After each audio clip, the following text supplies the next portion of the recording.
trošku k tomu, že čo som vymenil na motorke.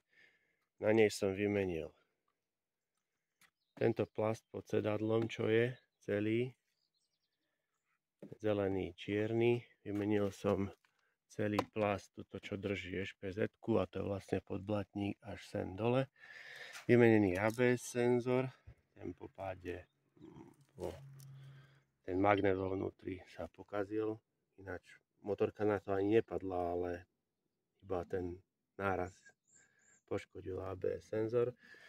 Tuto je škrabnutá na výfuku, zlomená bola tento holder stupačky, trošku je oškretá tu na plaste. Vymienial som aj padací protektor, lebo bol zlomený, ten ju vlastne zachránil celú tú motorku, nič sa nestalo v podstate. Trošku je nádrž tuto preliačená.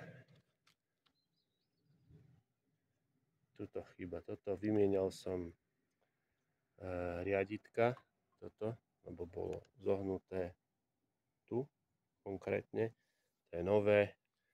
Vymienial som nové spätné zrkadlo, som dával.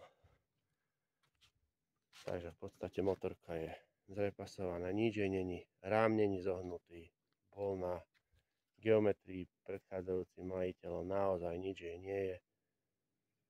Motorka jazdí ako má, bez najmenších problémov. Ja som ju poopravoval, povymienial. Takže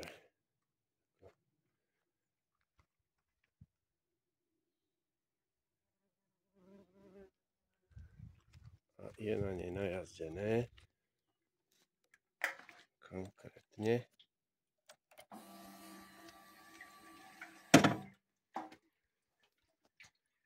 16 705 km.